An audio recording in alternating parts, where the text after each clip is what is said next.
Ito ang reading mo, Leo. Welcome back to our channel. Naway nasa mabuti kayong kalagayan while watching the channel. Sa general reading, kayo nang bahalang magpalit-palit ng situation nyo sa reading ko.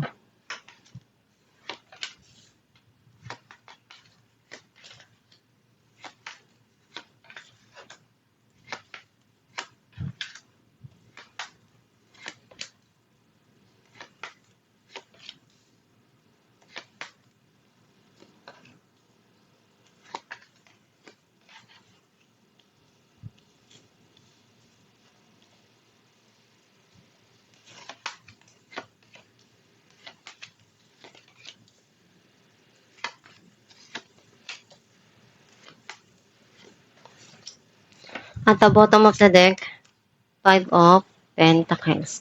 I feel like ang sense ko na energy mo, meron ka dito na gustong makuha pero hindi mo nakukuha agad-agad or nag-fail ka dun sa isang bagay na inaasam mo na matagal na. Maybe something here na connected sa financial or sa career mo. Ang mensahe ng card mo, you feel heartbroken or nararamdaman mo na there's a pain inside na hindi mo kaagad na maialis sa sarili mo.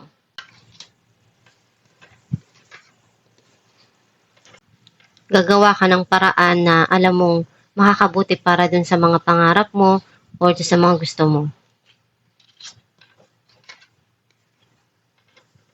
Darating yung clarity dito dun sa mga situation na nangyari sa nakaraan or meron kang inaalam ngayon na pwedeng makatulong dun sa sitwasyon.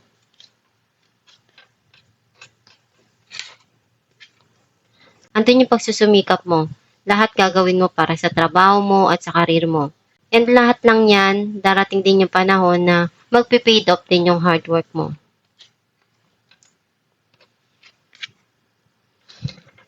Merong bagong opportunity na ikagrab mo or meron kang sisimulan dito na bagong passion para sa'yo.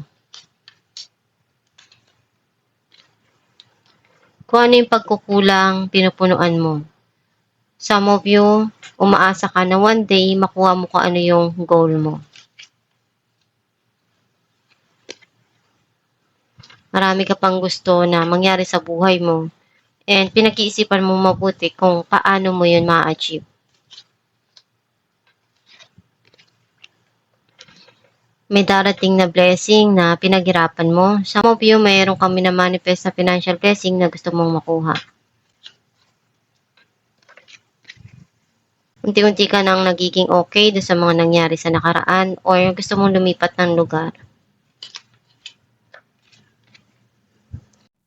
Marami kang pinagdaanan sa nakaraan at lahat ng yon nalagpasan mo at marami ka rin dong natutunan.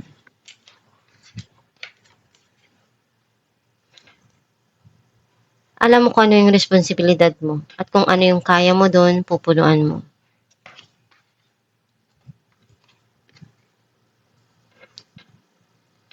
Hindi ka basta-basta susuko sa mga pangarap mo. Gagawin mo kung ano yung kaya mo para ma-achieve mo yung goal mo.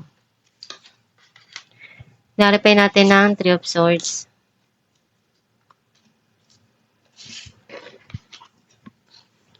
Four of Swords and the Lovers. Feel heartbroken and nasaktan ka ng sobra dun sa mga nangyari. And nagkaroon ng silent treatment dun sa situation. Clarify natin ang the Empress. 3 of Cups and Ace of Wands.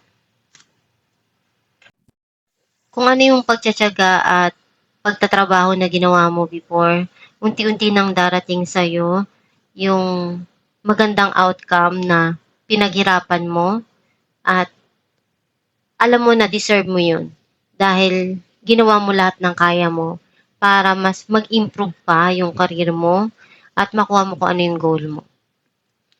Clarify natin ang Page of Swords. Queen of Cups and the Hierophant. You are sensitive and emotional na tao.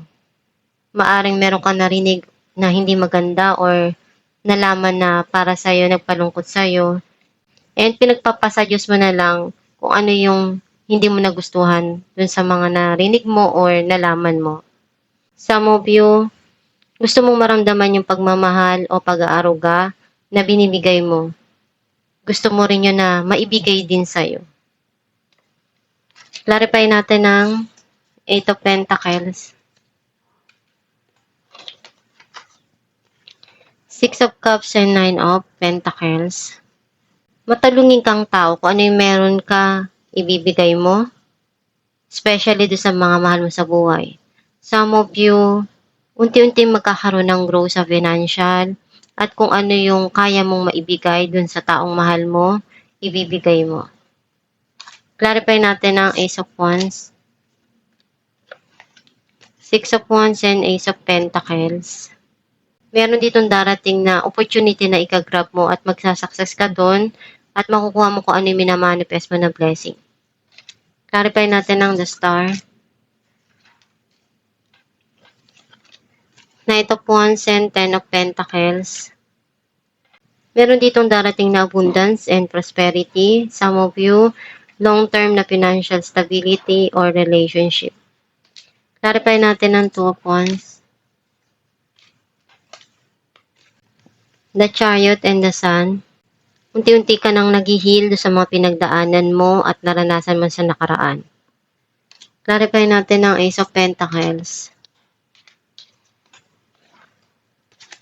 Nine of Wands and Nine of Cups. Gagawa ka ng paraan para ma-achieve mo yung goal mo sa buhay. Kahit ano yung dumating sa buhay mo na pagsubok, hindi ka magpapatalo doon. Bagkus lalo kang lalaban at tatayo kahit ano pa yung dumating sa'yo na problema o pagsubok, ang mara sa'yo, yung makuha mo kung ano yung pangarap mo sa buhay at ma-achieve mo yung goal mo. Clarify natin ng Six of Swords. The Devil and Three of Swords. Nagiging okay na yung relationship, kung ano yung pinagsamahan dati na hindi maganda, ngayon nagiging maayos na yung pakikitungo sa isa't isa. Clarify natin the Chariot. Strength and the High Priestess. Natuto ka na maging matapang at matatag. And you keep it to yourself kung ano yung mga naranasan mo. Clarify natin ang Ten of Wands. Queen of Wands and Four of Cups. May darating dito na offer and andun yung passion mo.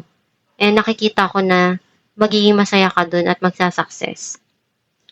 Clarify natin ang King of Wands. The Moon and Page of Pentacles. May gusto kang simulan dito na gawin na makakatulong para sa financial mo. Pero kailangan mong pag-isipan ng mabuti bago ka magsimula or gawin ko ano yung kailangan dun sa mga goal mo sa buhay. Alamin natin kung ano mensahe para sa'yo.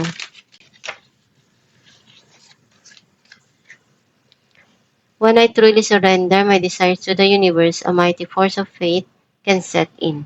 Ang mensahe para sa'yo na huwag kang basta-basta susuko sa mga nangyayari ngayon sa buhay mo, bagkos mas lalo kang maging matatag at matapang na harapin yung mga pagsubok na binibigay sa'yo. And lahat ng yan, malalagpasan mo din yan, basta gawin mo lang yung kaya mo at magdasal ka lang palagi para matulungan ka ng Diyos Ama sa mga pinagdadaanan mo. At itong yung reading, Leo, kung nakaresonate ka, kindly comment down below. Thank you for watching. Guys, meron po tayong binibenta na Aram Herbal Oil na makakatulong sa sumasakit na ugat o kumakati na varicose vein sa kamay man o sa paa. Ipahid sa gabi bago matulog at i-massage.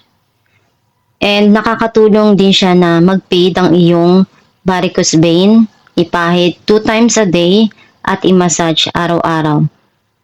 Gawin mo ito araw-araw para mag-fade yung varicose mo. Kapag masakit yung kamay mo, pwede mo rin siyang ipahid sa gabi at i-massage mo para pagising mo sa umaga, marirelief na yung pain na naramdaman mo. Pwede kayong umorder sa Shopee or sa Facebook, meron po tayo dong page na Star Shines. I-message nyo lang yon or mag-check out kayo sa Shopee.